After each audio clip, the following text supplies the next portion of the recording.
right, good afternoon, everybody. Welcome to Friday afternoon. Appreciate you all coming. Really pleased today to be able to host Timothy Szczykutowicz. Great, correct me if I get it wrong. Try my best. From the University of Wisconsin. We actually had met when I was still on the faculty there. We co-wrote an unsuccessful proposal to try to coordinate some of the imaging stuff across campus, and the university was not wise enough to see our brilliance. But anyway, he's doing some interesting stuff in CT and radiation detection, and I just thought it'd be really interesting for us to hear what he's doing. And so I'm just going to talk about CT, bells and whistles. All right. Yeah, thanks for the introduction. Okay, so first off, yeah, I'm really honored to be here. It's a little bit unique for me. I normally talk to radiologists and other medical physicists, so if I use any jargon that you don't understand, just please feel free to interrupt and ask me to explain. Here's my conflicts of interest. I will be talking about work that I do with GE Healthcare, but I'm doing my best to talk about all the different vendors in this space, so hopefully there's no bias there. All right, so because computed tomography comes in really a lot of different flavors, I wanted to just start off with a really high level, like what is computed tomography? So back in 1917, published originally in German, there was a paper, a mathematical transformation by a guy, Iodine, who basically proved that if you have what we call now line integrals, which is you could just think of as like X-ray projections of an object from 280 or 180 degrees around that object, that information is identical to having the actual two-dimensional distribution of that object's attenuation. So here's what I'm showing here. This in the middle, this is a CT, an axial image slice, and whether you have this or projections of it from view angles going around 180 degrees, that these two things are equivalent. That's what Radon proved. You could go between these two spaces. So how do we get this projection data? So we call this a sinogram in CT, or you could just think of it as projection data. The most conventional way in computed tomography is we've got an X-ray source and we've got a detector, and you either spin your X-ray detector and your source around the object, or you spin your object and you acquire this space. We call it sinogram, like I said, or you get these projections from all of these different angles. And then once you do that, you can use the mathematics in that Radon's original paper, but I think it's a lot easier to explain in terms of this Fourier analysis, and that is, for every one of those projections we have through the object, if we take the Fourier transform of those projection line integrals, that is equal to a line in the space of the two-dimensional Fourier transform of the object. Okay, so the simplest CT reconstruction algorithm I could make is acquire all that projection data and then take Fourier transforms of them, put it in a 2D space like this, and then just take an inverse Fourier transform and get back to my image. We're not going to delve into the details of that. No one really does it just like that, but it could be that simple. All right, so now I want to talk a little bit about the flavors of computed tomography, because, like, just today I saw Dr. Annalise had a CT, set up to look at like gas inside these reactor rods. There's lots of different implementations and flavors of CT around the world in use. So here's a figure of some of them. The workhorse, or probably what most people think of for CT, is MD-CT, or multi-detector CT, like in a hospital, if you get a chest scan, head scan, etc. There's simulators that are used in the radiation therapy environment to do treatment planning for radiation oncology. There's dedicated head scanners, dedicated scanners for interventional environments. Dedicated scanners now coming more and more prevalent just to image extremity joints, where you can be load-bearing and CT at the same time. Cone beam CT, so if you're getting any sort of like neurointerventional work or body interventional work. Dental CT, you might see this in your dental office. A lot of research gets done, especially in for pharmaceutical companies and whatnot, on animals and mice models and rodent models and whatnot to look at drug treatments. And then there's mobile CT scanners. Some of those are pretty cool. You can actually drive around a CT scanner into the patient's room. So here's what one looks like with the covers off. So inside a CT scanner, There's a lot going on, and these things are pretty heavy, like the weight of a car, and I'll show you later, some of them are spinning at like tens and tens of G-forces, but inside one of them, we've got an X-ray detector, here's some cooling fans, there's an X-ray tube, and then since this thing is spinning, we have to make all the X-rays and the power supply, the inverter and the cooling system is all spinning along with that X-ray tube. So all of that is going on when you're inside one of these CT scanners. Okay, so here's just some typical, just to give you guys some idea of these systems. Typical bore size is about 7 to 80 centimeter objects we can stick inside of a CT scanner. Their table speeds vary vastly from like 20 to 700 millimeters per second.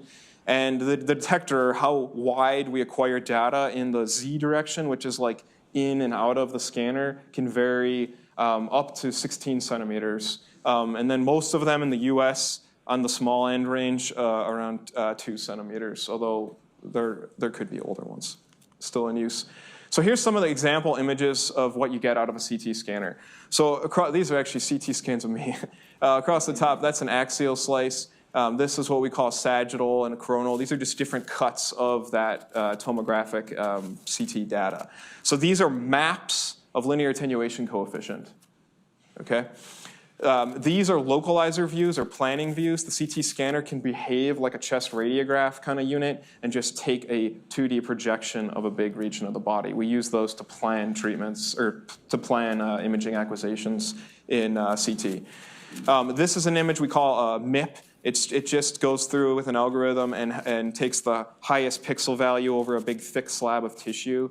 It's just a neat way to help us see vessels in different parts of the body.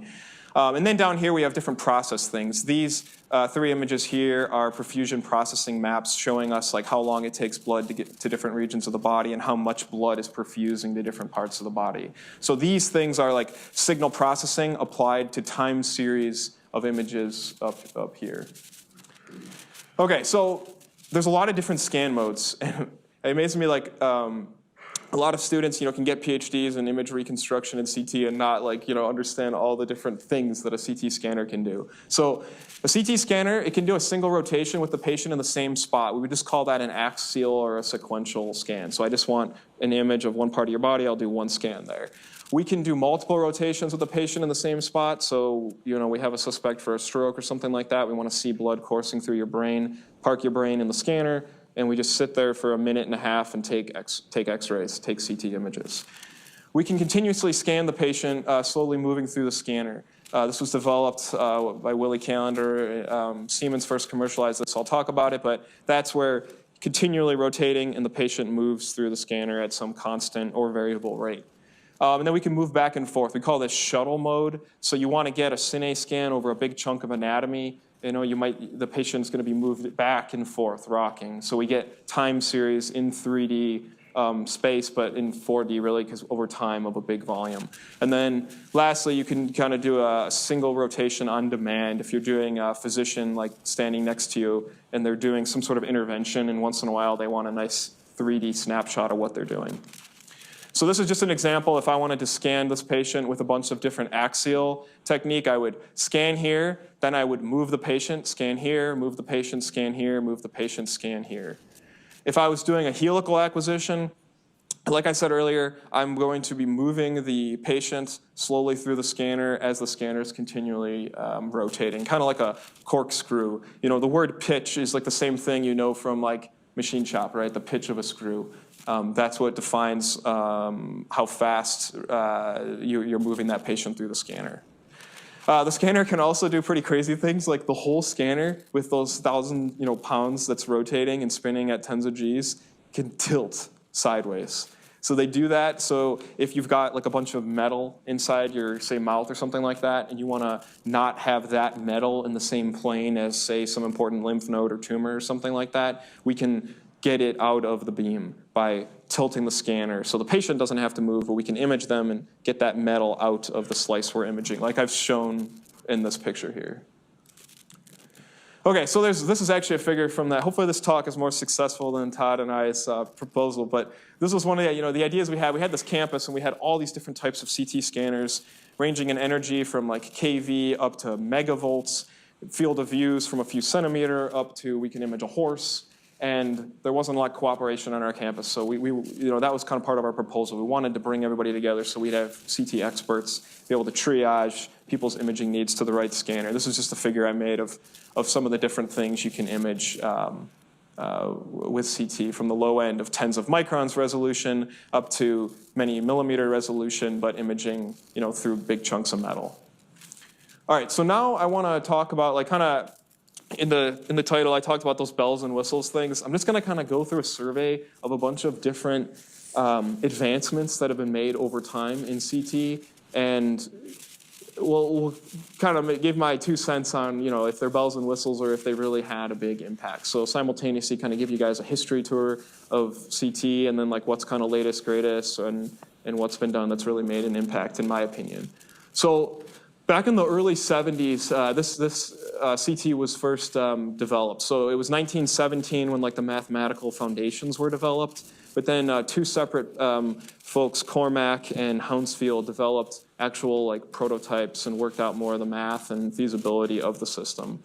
So this is from 1974 from a commercial system.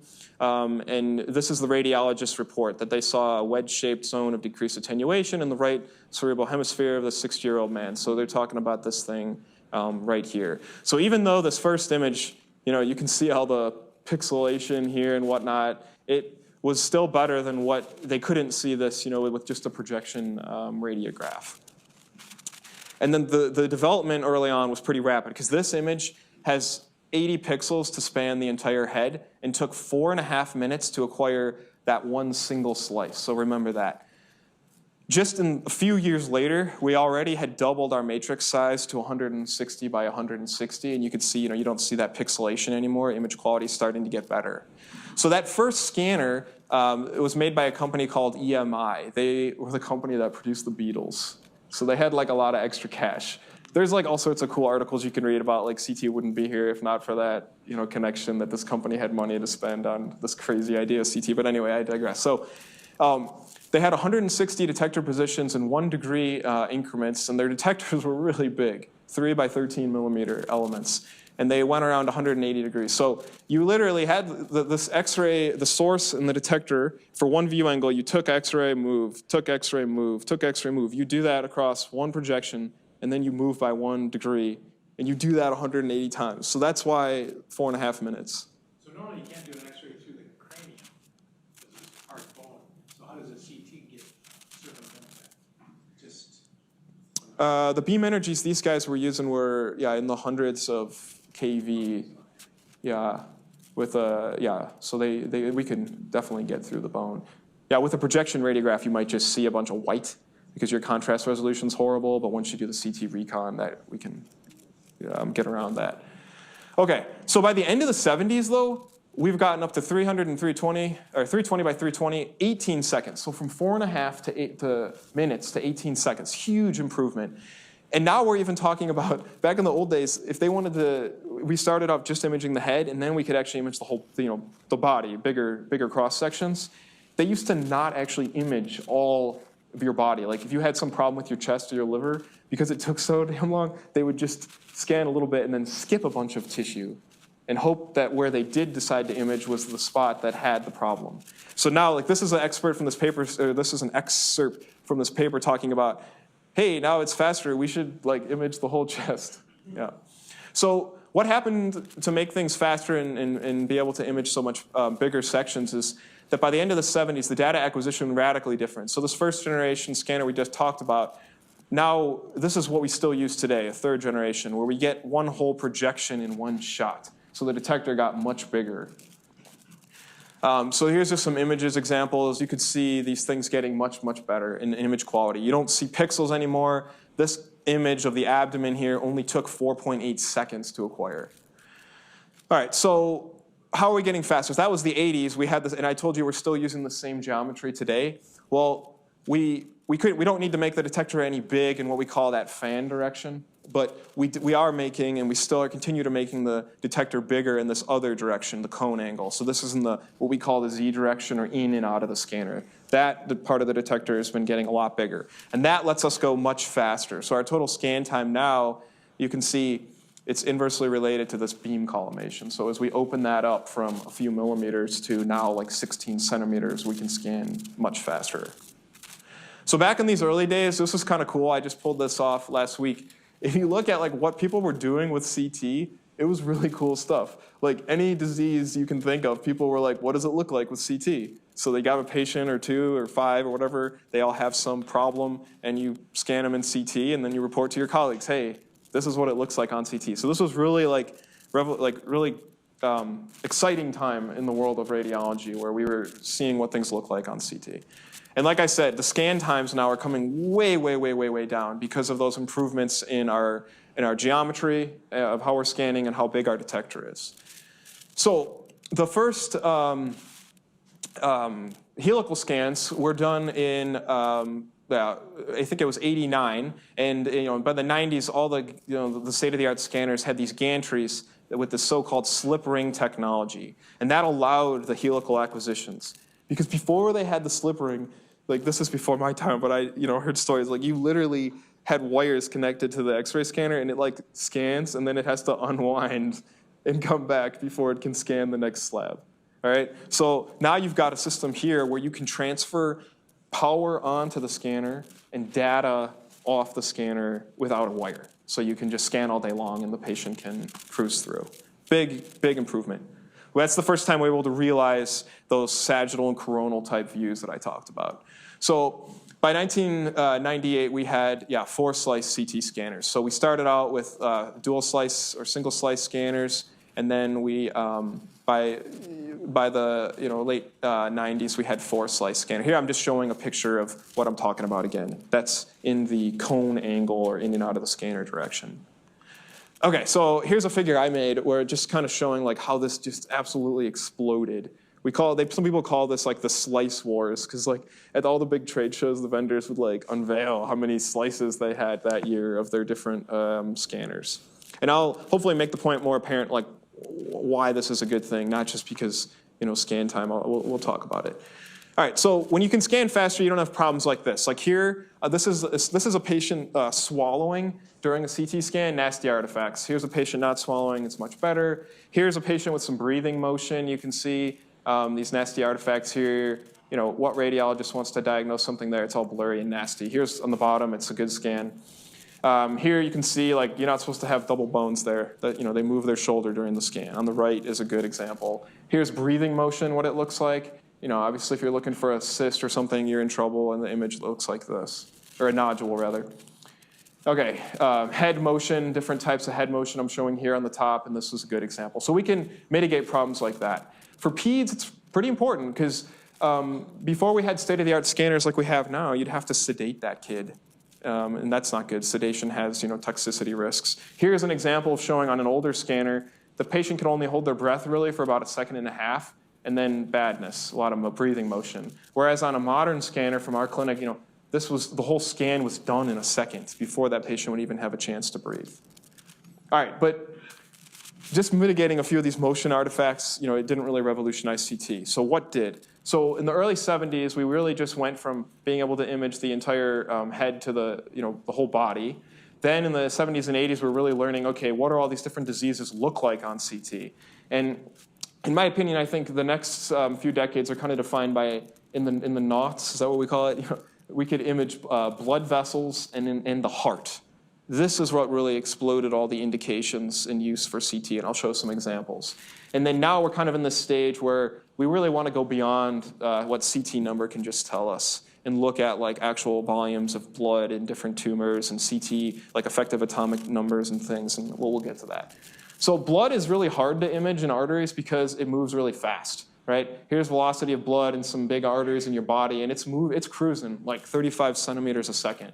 So if I look at, this is in the aorta, the contrast dynamics, we might only have a few tens of seconds where our bolus, that's a word for when we inject you with dye in your arm, it's going to course through your body, and it's like you can think of it as like it's moving through your body and in different compartments, and you've got to time your imaging with when the bolus is really there. So we don't have very long in big arteries to image. So when our scanners took 4.5 minutes to image one little slab, if you wanted to do a CTA like this, you'd have to what? Give the patient a few liters of contrast agent, that would kill them, right? But don't quote me on it. It wouldn't be good for the patient, all right? So we really see when you had this explosion of slices and decreases in scan time, that's really when like a lot of, CT publications really took off. All right, so it lets us do cool things like this. So here's a patient, they have, when we can image all of their lower extremity, their arteries. So we do this all the time in like motor vehicle crashes if we, worried about damage to their legs or if they have a plaque that's blocking something. Yeah. So iodine, pretty much? Iodine, yeah. For CT, it's iodine. MRI is gadolinium, yeah. Oral contrast can be different, like barium, but the intravenous is iodine. So the heart, so we talked about in the motion in the blood. In the heart, things are also moving really quick, 70 millimeters a second. Each pixel is less than a millimeter. So my acquisition time is on the order, of a second. So that's a problem for imaging the heart, right? I'm gonna have a lot of blurring. I'm gonna have motion during my acquisition. So in the 90s, when things took 4.5 seconds to go around and take one picture, that is supposed to be a circle. That's supposed to be a coronary artery, right? That's bad. By 2004, things were much faster and we could get much prettier images. So here's just a cool example, 98, 2002, and 2004. The image quality, we actually can image the heart and more importantly, look for issues with your coronary arteries, right? That's what caused heart attack. So bigger, faster, more powerful. That's what let us do this. Our detectors got bigger so we could image more of the heart at once. We spin faster. I promised you I'd show you this. Here's our, we're up at 40 Gs of force. The parts on the CT scanner bend. The vendors have to calibrate for that when it's spinning that fast. You don't want one of these. One guy, told me once they left a screwdriver on a scanner and then the next day started up, it blew through the wall, once things start spinning that quick. And then the tube power. We haven't really talked about this, but our ability to make a lot of x-rays quick had to go up over time to let us be able to get a picture that doesn't have a lot of noise really quick. So in 2004, we got really pretty images, but we still might have had some issues between the positions where our 4-centimeter scanner, in 2004 we had 4-centimeter scanner, where those different slabs touched each other. So we also might have issues where we're going to make some assumptions when we're imaging the heart that we can go to a place, image the heart, and then go to another place and use the ECG signal to image the heart in the same phase so we can mesh together. But if the patient's heart rate is unpredictable, you get horrible looking images like this. That's not good. So what came out were detectors that were really, really big. So they have 16 centimeters, so we could cover pretty much the whole heart in one go, so we didn't have those meshing problems. We also, folks use those in the head if we're gonna do these perfusion map imaging. So instead of just getting a little slab or guessing where you think that ischemic stroke is or something, you get the whole brain, you don't have to guess. Another solution to that is dual source. So we're getting a little into the weeds of CT technology, but this is an important improvement in CT, which is some vendors use really wide detectors. Other vendors use smaller detectors, but 2 tubes and 2 detectors, which lets them, instead of needing them to do a whole rotation, they can get done in half a rotation. You can think of it like that. And then you can image much faster. So their solution for imaging the heart, they can't cover it all at once with one detector position, but they ramp the table up super fast, over 700 millimeters a second, and image the heart in 75 milliseconds. So that's how they can image the heart. Okay, so that was my first, that one I don't consider a bell and whistle, right? The speed improvements in CT are very important. That is not vendor fluff. That enabled entire new fields to open up and entire new things to be imaged, like angiography. Okay, so now we'll focus on resolution. So here's an example of this is a phantom. You can see there's these little inserts. Hopefully you can appreciate that. 1% contrast, 0.3% contrast, and 0.5% contrast from the background. If I image this with more dose, the contrast doesn't change, but my noise goes down and things are easier to see. Okay, hopefully that's a pretty simple concept. So back in the 70s already, there were comparisons being made between different types of CT scanners, and our resolution was getting better. We were able to make that 3 millimeter detector that we started out with smaller. And when we do that, for the same size object, we can see it on the 8800 system with the smaller detectors at less contrast than we do on the system with the bigger detector elements. So in other words, I can see things that are more subtle, that have less difference from their background better on the system with the smaller detectors. So in other words, if I want to look at like this little dot here and that little dot here at the same dose level, this 1 millimeter detector element might give me an image that looks like this, where the 2 millimeter detector element gives me an image that looks like that. So I'm bringing this up because that was a huge improvement that happened really early on. But like for the last 3 decades, the whole time I've been in CT, there's been no change. We've been stuck at 0.5 millimeter detector resolution. Now, there have been some attempts at lowering this, but they kind of cheat a little bit, and I'll tell you why. So one of the attempts that one of the vendors do is instead of actually making their detector elements smaller, they put a comb, which is attenuating, in front of the detector elements to make their detector elements seem smaller. Great, your detector elements are smaller, except I just wasted all this dose that I sent through my patient. Those x-rays gave my patient dose, but now I don't get any signal from them. So that's not good. But it does have good use cases for places like when you really need really fine detail imaging, like in the ear. Another vendor tried this, but they just made their detectors really small, but we can't get around the fact that we have all this dead space between the detector elements, and we can't really change that because we don't want crosstalk between our detector elements. So they also have a poor dose efficiency because of that. We're wasting x-rays that hit here. So there was actually really timely just a paper that just came out at the end of last year that talked about that. And basically what they concluded was the dose efficiency of those systems is the same as just the regular system, like with the bigger 0.5 millimeter detector elements. So those advancements really only help us in these really high spatial resolution applications. They don't really help us for all the applications in CT. That's why I said they kind of half count. So there is some exciting new developments happening though in CT. So we used to have these, currently rather, we have scintillators and then these photodiodes that detect those light signals from the x-rays. But there are a ton of research going in and even some clinical prototypes on patients where we're using these photon counting or direct detection. And these are good because you don't have dead space in between, and the detector elements can be made as small basically as your readout electronics. So that's allowing us to like get around those geometric efficiency problems and really have small detector elements. And the cool thing, I'm going to go back to that example I gave. Think about that 8800, 7800 example. This is MTF in the black solid line, and then this is the noise we're going to have in our detector in the dotted line. And sorry if that's jargon, but basically MTF is just like how good my system is at passing spatial resolution as a function of frequency. So any system in the world basically usually is bad at passing through high frequency information. It brings it down.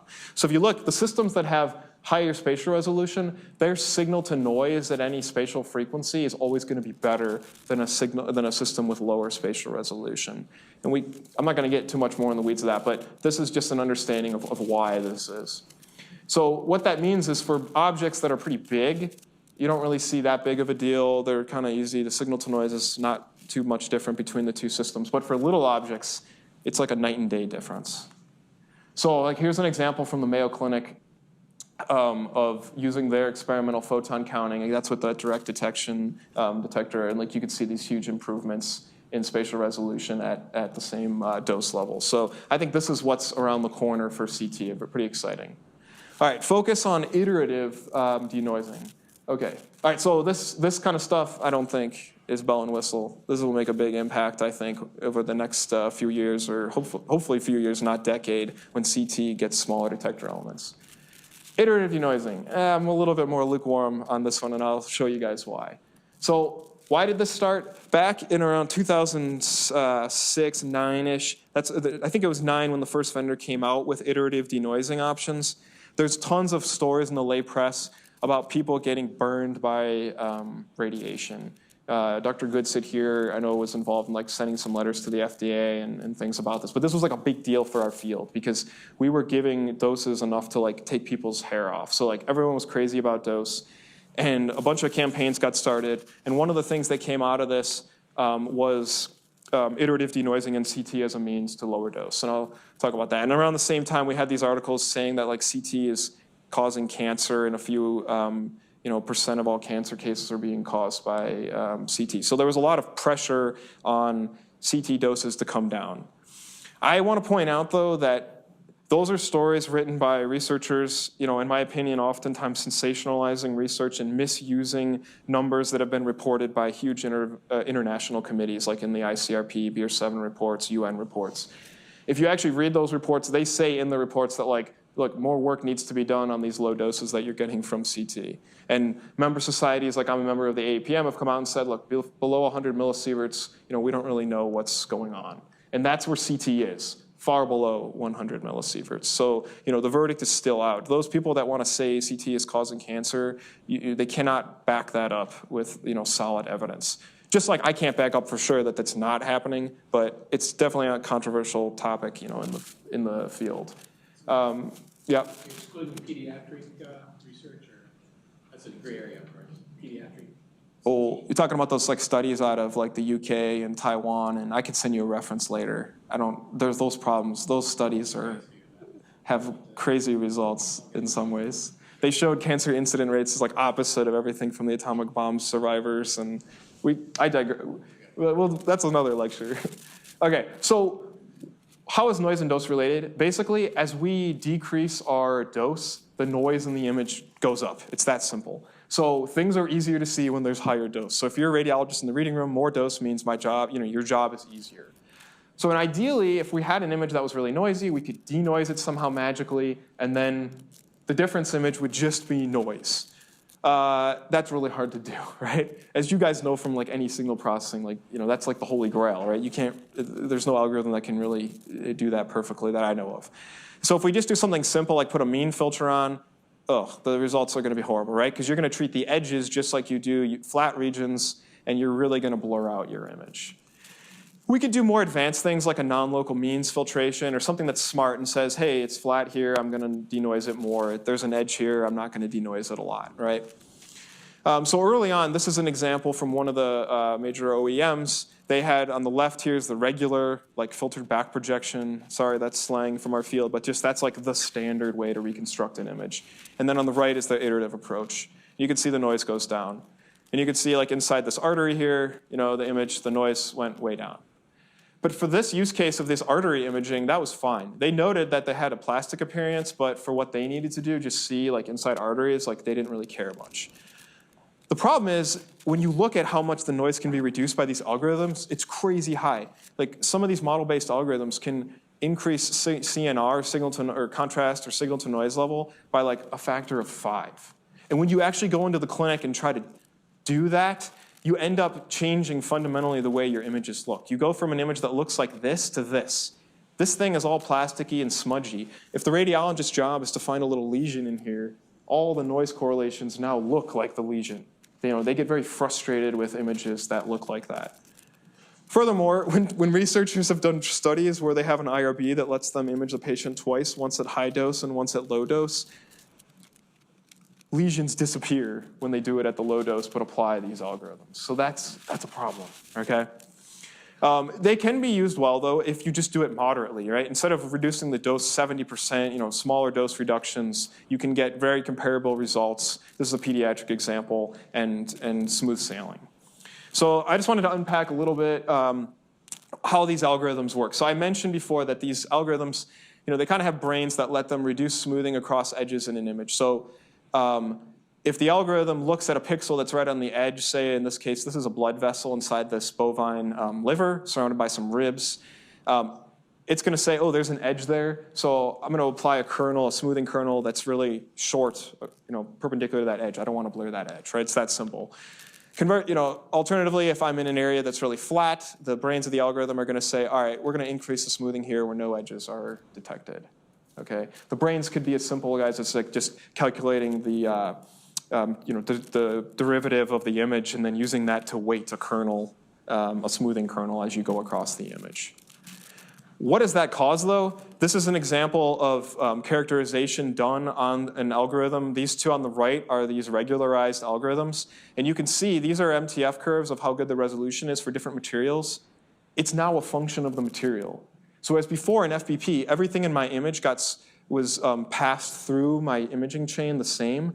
Now, because we're doing this nonlinear processing of, hey, what's your contrast level? I'll smooth you more if you don't have a really sharp edge. I get this contrast-dependent blurring in the image, which is not the best thing in the world. So you end up getting an image that's FBP, an image that's IR, and you subtract them, and you can see structure left in the image. That's bad, right? We just want the noise to be a net difference image, not structure. Seeing structure means I could have just taken out a nodule or a lesion or something that the radiologist needs to see.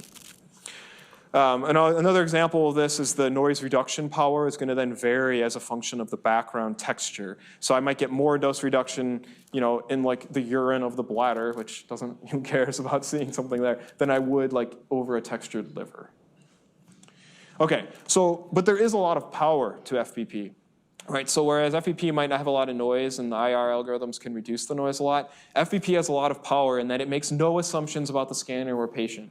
So I think last night I was talking to the students here and I made the comment like, whether I'm imaging a reactor fuel rod or a patient, FBP is gonna work. I don't have to worry, about it. If I use these regularized algorithms, I made a mathematical assumption about what the contrast levels and whatnot would look like, so I gotta be more careful there. So that's my comment there. So you kind of make some assumptions about the scanner and the patient and so forth, and like I showed you, that can lead you into trouble with those textured weird backgrounds. All right, so now I want to talk about a new type of algorithm that's deep learning based. So this is like super, you can't like go a day in our field without deep learning. I'm sure it's similar in engineering. But some of the first FDA-approved uses of it in radiology have been in these image denoising cases. We're not making diagnoses, we're just reconstructing our image data. And here, the assumptions, they're not really so much about what we're scanning, but really it's just that it's whatever we scan is going to be like how we trained our network. That's kind of the key assumption there. So for all the vendors that have done this kind of work, they're training their network by taking images that are noisy and then images that are somehow magically denoised, whether it's applying an iterative algorithm to denoise them, or by starting with an image that's pretty low noise and adding noise to it and then training the network that way. So I've done some work with GE Healthcare and we've characterized their deep learning algorithm, and right out of the gates, I hope you can appreciate it inherits some of the good qualities of FBP. So their algorithm was trained using low and high dose FBP data, so it's able to take a high noise FBP and make it look like a low noise FBP. Whereas if I take that same high noise FBP data and apply an iterative algorithm at, say in this case, full strength, I take a lot of noise away, but I'm left with this nasty plasticky background texture. And like this is a real FDA-approved algorithm, that the rads, could see. All three of these are. So this is kind of like a paradigm shift in the world, I think, of CT reconstruction, where we don't make all these mathematical assumptions. Dr. Jeff Fessler here at Michigan is a world expert in that, building those regularizers for image reconstruction. Forget about that. I just take a really high dose FBP now, where I didn't have to make assumptions about what my object would look like, and I train my network using that image. That's the big shift. So we don't inherit any of those nasty properties of the FBP, of the iterative method. So here, where I showed before, contrast-dependent spatial resolution, we don't have that anymore with the deep learning method. Contrast-dependent, dose level dependent, I didn't talk about this, but these iterative methods also vary their resolution as a function of dose. We don't have that anymore with the DLIR method. So that's a big shift in those, where you don't, if you take the subtraction image between the FBP, the iterative methods and the DLIR methods, we're getting towards that holy grail of just getting noise here. So big change. Okay, so I think that one is not going to be such a bell and whistle. It'll be a more meaningful, impactful improvement for radiology CT. Focus on stopping inappropriate determinate dose events. All right, so like I showed you before, these pictures of these poor folks who got their hair burned off. The vast, vast majority of anything in CT is going to deliver doses orders of magnitude below this. These scanners were grossly set up, and just people were just really negligent in how they were delivering doses. But it seems like, we're physicists here. We should be able to predict what the scanner is going to burn someone's hair off. So the CT community said, yeah, we know that the vast majority of doses we're going to deliver to different body regions are in the tens of milligray. We need thousands of milligray to burn your hair off. So they added a feature called this dose check feature, which basically makes a warning box come up on your scanner and says, hey, you have the same patient on the table for a while now, and you've been scanning them a lot. Like, I think you should check and enter a password if you want to keep on proceeding. So I think this is a great idea. It's unfortunate that it took like these horrible events to come on the scene, but this has been really helpful for our community. So it would have stopped this, event of the protocol being set up incorrectly. It would also have stopped operators that just have no idea what they are doing. This poor kid was scanned 151 times because the tech didn't know what they were doing. They just kept hitting the scan button because they didn't see the images come up, right? Bad stuff. So that one, good. I don't think bell and whistle on that. That was a long time coming. Just basic dosimetry, back of the envelope calculation would have stopped those events. Shielding. This is a hot topic right now. There's New York Times articles being written about it, like literally right now, because different professional societies are making statements about the use of shielding in X-ray. Suffice to say, the AAPM's position statement, you can Google this stuff. Shielding came out in the 70s as federal law when we thought X-rays caused all these hereditary risks. But really, all they've really caused is lots of increases in repeated imaging because those shields end up like being shifted into the beam, causing images to need to be repeated. They decrease diagnostic utility because they create artifacts. It's hard to take a CT scan and get a pretty image when you've got a 0.5 millimeter of lead in the beam. And they increase dose in some cases. They slip into the field of view. Our imaging equipment is smart enough to say, oh, you look like you're a bigger patient now because I see all that lead, and then it cranks the dose up. So lots of problems here. I'm just showing some examples of what image quality can be destroyed here. So this is a slide I posted on Twitter and I circulated to our techs and stuff because people come in, during pregnancy, PE is the #1 killer of women during pregnancy, and people are spending all this time talking patients out of the fear of getting a PE CT exam, which is the quickest way to know if they have a PE, and they end up putting these lead aprons on and covering part of the lung field, just horrible, bad practices that are being performed right now in radiology. So I'm very kind of anti-lead shielding, especially for this special population where you really want an answer as soon as possible. You don't want to waste around with shields. The doses are thousands of times smaller that the fetus would get in these cases. Yeah? What's PE? Oh, sorry, pulmonary embolism. So you have a blood clot that circulates its way through your body and ends up lodged in your lung field. Yeah. All right, focus on DualEnergy Spectral CT. So back in Hounsfield's first paper, he talked about doing DualEnergy CT, and you notice that if you take two images at two different effective beam energies, different materials behave differently. Some don't change CT number a lot, some change CT number a lot. So this, way back in the beginning, DualEnergy was talked about. So why did I show this one? Oh yeah, mu. So Beerlambert Law, I'm sure you guys know about this. Maybe I don't need to talk. Linear attenuation coefficient, right? That describes how attenuating an object is to X-rays. So for our energy range, we really just care about photoelectric and Compton, those two effects. So normally in CT, we get a map, which is of mu at an effective energy. So if we do dual energy, we have an unknown, two unknowns, right? So we have one energy, we can only get effective energy. If we take two measurements, then we can uncouple these two terms. And it turns out those two terms are going to be related to effective atomic number and electron density. So I think I'll skip that slide for now. So these are all the different ways right now in the world that different CT vendors have implemented this. Siemens has those two X-ray tubes I showed you. They can run those two tubes at two different energies. GE, they can quickly flash the X-ray between high and low energies and acquire these spectra. Philips has what I call a sandwich detector. The top is going to be sensitive to the lower energy X-rays. They're preferentially going to get absorbed there, and the bottom to the higher energy. Siemens also has a twin beam where they differently filter the beam depending on where you are in the beam. And then there's a ton of photon counting work happening right now. None of it's commercial yet, but like I told you about the detector size work, I think we're going to see commercialized photon counting really, really soon. Yep. Isn't the Compton scattered, so it's background? Compton scattered. You have it as part of the direct image on the line, but it's scattered, isn't it? The Compton scattered?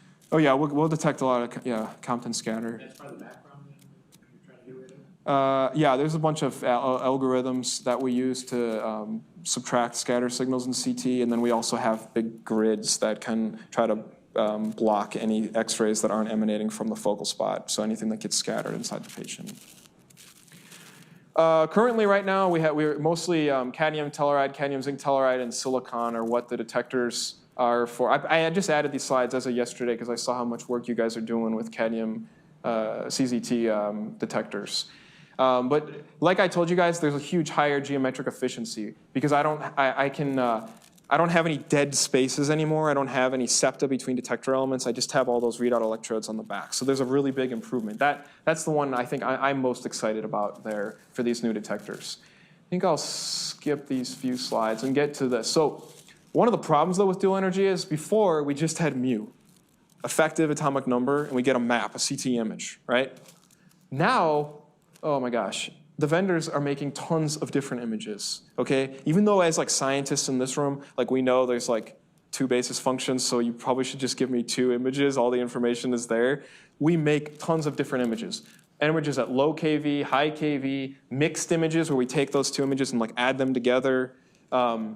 Monochromatic images, now we can evaluate mu at any energy from like the tens of kV up to like 200 kV. Basis material images, instead of decomposing onto photoelectric and Compton, I can decompose onto what like an iodine and water image would look like, and some others here. So we've really opened the floodgates to all these other image types. So what used to be radiologist workflow of looking at one scan and reconstructing it different ways, thin and thick axial, and maybe a high resolution coronal, sagittal and coronal, and a MIP. Now we're giving them, each one of these can be in all these different formats. So this has been a huge challenge for radiology community because people have trouble agreeing on exactly what type of image they need to be looking at for different tasks. So I think, yeah, I have some examples of what you can do with dual energy. Since we can do better material discrimination because we have like effective atomic number and electron density information, we can take away bones. We mentioned PE earlier, pulmonary embolism. We can actually look at blood distribution maps in the lung field. So as before, a radiologist had to look in each vessel and look for clots. Now they can just look at a map like this and see an area of the lung field that's not being perfused with blood. We can have lesions and we can characterize maybe on regular CT, these 2 things look the same, but on an iodine map we can see, well, that one's not taking up blood. That one is definitely taking up blood. So this is a metastasis that's sucking up blood, and this is just some fatty thing. I'm not a radiologist, as you can tell, yeah. So we can also do things like characterize different kidney stones.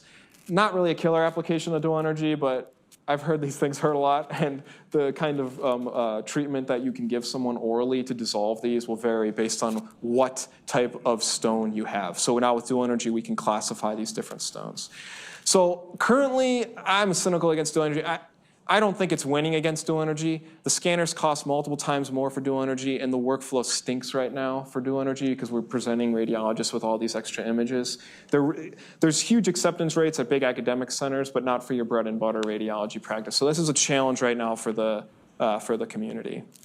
So this is in summary. Yeah, right on time. Good. I think the things that, so I've plotted here impacting CT diagnosis ability or safety, and then against time. So definitely all those early on things that increase speed, right? That took us from 4.5 minutes, a 10 millimeter thick slab of the head, to now in 4.5 minutes, I can do 0.5 millimeter slices and image your body a few times, if I wanted to.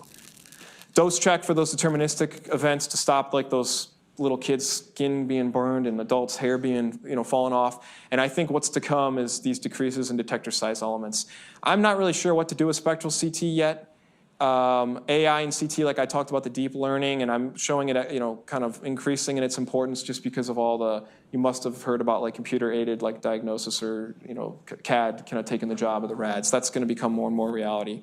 And then I don't think these made such a big impact. Yeah, so that's why I put them down low like that. And I'll end with just saying like, how do we value CT in healthcare? And one way to value it is there's this big physician survey, and it was ranked #1 with MRI. And if a doctor lost it, would it be bad, right? And CT and MRI were ranked #1 there, right? That's not exactly scientific, but as hopefully you can appreciate from my talk, CT has changed like drastically every few years. So here's an editorial from 1978 where they make that point. One of the difficulties in evaluating a diagnostic test is its remoteness from health outcome.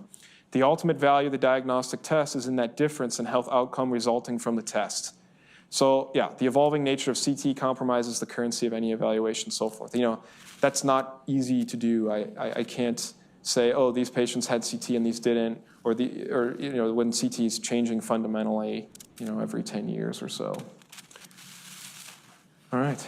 Yeah, with that, I'd like to entertain questions. Thank you for your attention.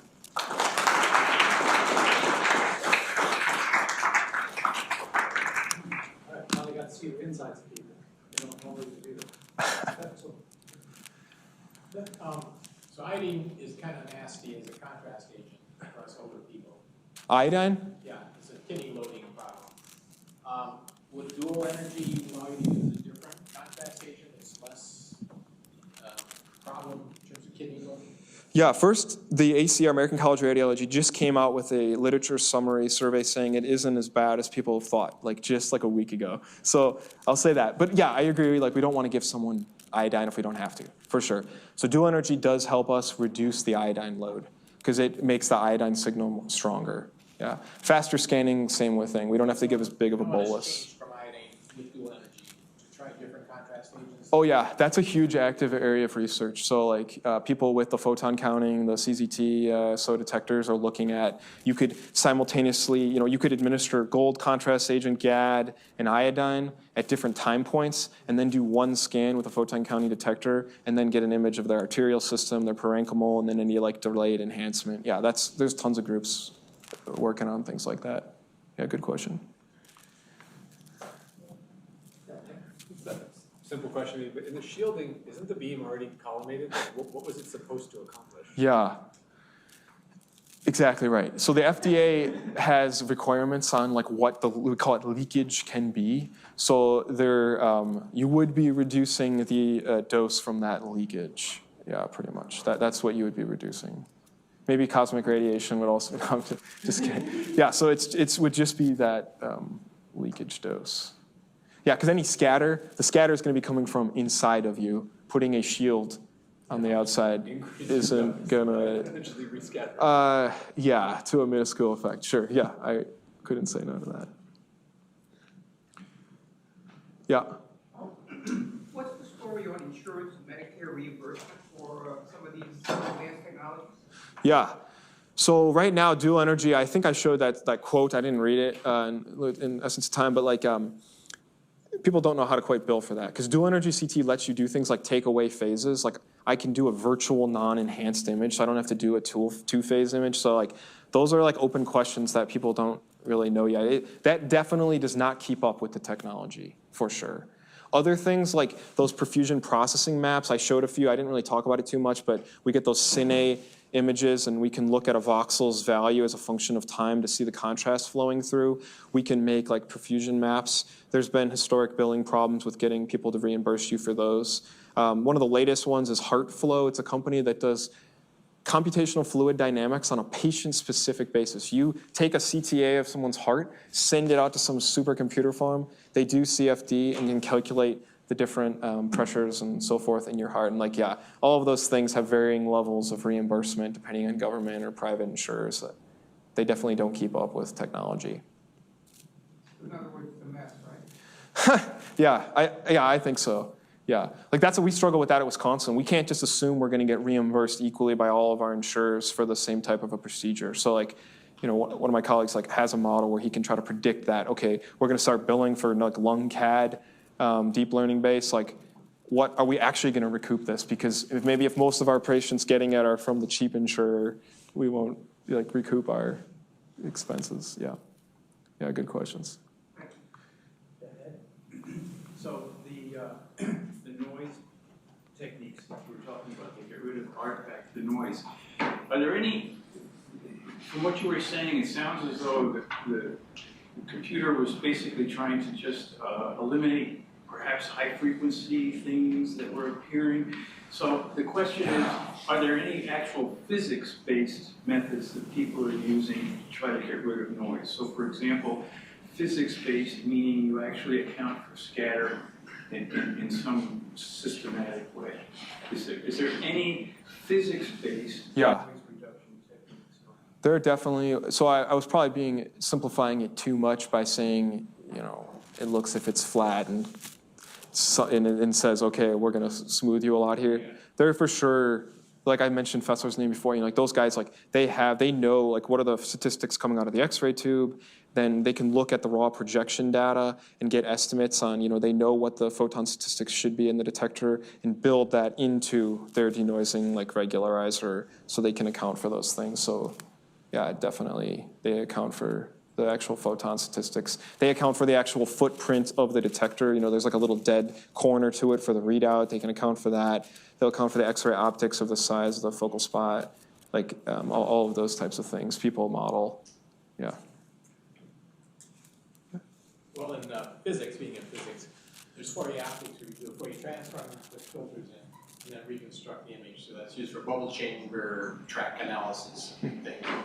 You take a Fourier, get a Fourier transform in 2 dimensions, and put in spatial filters, and then reconstruct the image. And you can get rid of a lot of this repetitive noise, which look like you have a lot of those images. It's periodic noise. Yeah.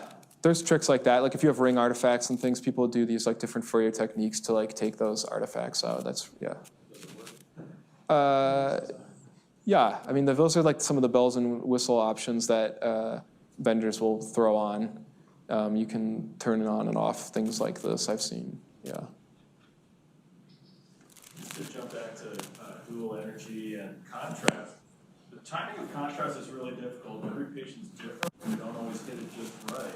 So if the dual energy imaging could basically remove our need for contrast or like make it so the contrast timing isn't so critical, that would be hugely helpful to us, right? Because we're trying to look at a pancreas tumor or metastatic disease in the liver, or primary disease in the liver. Is there people working on that? Or maybe if I jump to prostate, like sometimes people try to image exactly where the cancer is inside the prostate, so they can differentially boost that area of therapy. That'd be some pretty, if you were going to sell me a dual energy and say it does that, I would buy it. Yeah, I think it does, because from my understanding, are you a radiologist, sounds like? I'm in radiation oncology. Okay, so for pulmonary embolism we spoke about earlier, that is adopted well there because the timing for pulmonary embolism is really hard because you tell the patient's in pain, you tell them to like let out your breath slowly, don't hold your breath, like all the patients hold their breath, they bear down, they induce a Valsalva, which changes the pressure in their chest, and like usually they get this thing called a transient interruption of contrast where unopacified blood shoots up into the pulmonary vasculature and it like ruins all your contrast. So there, it's kind of like a contrast timing issue, and that's where dual energy helps us because it is like so much more sensitive to the contrast that we can like, a scan that we would have normally had to repeat on single energy, now we get like this extra contrast and we can salvage that scan there for sure. But you bring up pancreas, there's a group out of Wisconsin, Jess Miller has published on these things, I can send you the link after, but they've looked at using dual energy for pancreas because I think that's like one of the hardest places, right, for you guys to contour the tumors, right? We talked to radiology about it, and they were kind of like, yeah, we don't know how to make it perfect. Like, you know, they were like, every patient's different, and there's no way to know when that person walks in the door what they're going to be like. Yeah. You can inject contrast fast and hard. Do you guys use a bolus tracking on your CT sim? Yeah, for radiation oncology, our scan is not that cool. Oh, okay. Is it, how old is it? We should talk after, yeah. Technology-wise, it's very old. Okay. Yeah, so let me finish up with one last question, which comes up that, which is, you talked about things that were sort of technology improvement. How much of this is just patient variability? The patient is different, the patient behaves different. I mean, how much is that? Is there improvements there? Yeah, actually, I led a symposium at our APM meeting last year about patient-specific imaging. And for CT in particular, there's a lot of things we do. Like we have automatic exposure control that like, I'm gonna give a bariatric adult that's this big, hundreds of times more X-ray dose than I am gonna give a newborn. And the scanner is smart enough to help me make those decisions. I can set it up to like make that on the fly so the technologist doesn't have to do it. For the patient variability in cardiac, Any cardiac scanner is going to have ECG lead that you hook to the scanner, not to like an ECG monitor. The scanner reads the ECG signal and uses that information to trigger when the scan's going to happen or not. For contrast, the scanner has these tools that let you, like, let's say I want to get a really good arterial image of like through the liver or the pancreas or something. I can make the scanner park on the aorta, say, and just take a cine image and watch contrast as it comes up in my aorta, and then trigger it when it hits a certain value. And that takes account for the patient's blood volume pool and their cardiac output, because that's going to be patient-specific. I'm doing a patient-specific exam triggering. So there are like plenty of patient-specific things that we do already. But yeah, I think definitely I wouldn't argue that there's not room for improvement. It's like a patient, but I think some places do a test bolus to see how fast the contrast goes through, and then they figure out what that patient's timing is in miniature. Yeah, you can do it that way too, yeah. You just give a tiny little bit of contrast and a little bit of X-ray dose. And, yep. Oh, this is a 35-second patient. Yeah. So we used to do that for like runoffs, where our scanners were kind of slower, and you want to get opacive, like really good CTA all the way down to the toes, but that scan might take like 50 seconds or something. If your timing is off, you're in trouble. So we would go down to the knee and do a timing bolus cine scan, find out that patient-specific temporal dynamics, and then use that to plan like the full dose of ionizing radiation and contrast. Yeah. But these things vary widely though, guys, because like this is state-of-the-art scanning, and what I'm talking about is like state-of-the-art trained technologists and operators. Like in reality, it's like the Wild West when you go to a hospital, like who knows what they're doing. I know, people at Michigan have given talk, I'm sure you guys are good, but like there's plenty of places out there that it's like scary how little, the people know how to run their scanner and how few protocols they really have. Like we've got dozens of body protocols tuned to specific indications with specific timings, but some places might just have like 3 body protocols. They try to cast like this wide net to capture everything. You can be the last one. So what happens to old CT scanners? It sounds like you're making changes all the time. They go to third world countries, they get taken apart, or? Yeah, they go to some vet school probably. Yeah, I mean, that's what, in my experience, yeah, they get sold for parts, or like you guys and us, like we're gonna buy a top line scanner, and then when we're done with it after a while, a company will like refurbish it and then sell it to a hospital and if this is actually, I think, a good thing, like these $1.5 million scanners are way too much scanner to do a bread and butter head or abdomen. That scan I showed you for myself, that was a handful of years ago, that was on a 16 slice scanner. I had a routine abdomen pelvis. I don't need a $2 million scanner to get a good routine abdomen pelvis on a healthy adult who's cooperative and not moving all around. So yeah, they get resold. Eventually, I don't know if they would move them across seas. That might be too expensive, but vet schools, resold to non-academic centers, yeah. As you have, I think, in the radiology college, correct? You go out for bid through our surplus group, and there's no, if you're thinking you want to buy a surplus one, because I bought surplus machines, we don't get a break, because being in nuclear, we have to bid against medical equipment suppliers. There's a whole used medical equipment business in the United States. So if you wanted one for your lab, the deal would be we'd have to negotiate probably with them, or be a department-share to department-share deal. As a side historical though, I've had number 2 CT scanner ever made at my lab in Arizona. So the House bill had actually helped put that money together. Oh, cool. We can't end up in universities, but we got to work at it. Yeah, I'm not sure I want to end on if you're having problems with your departments here. Anyway, let's end there. Thanks, Tim. This is great. Thanks.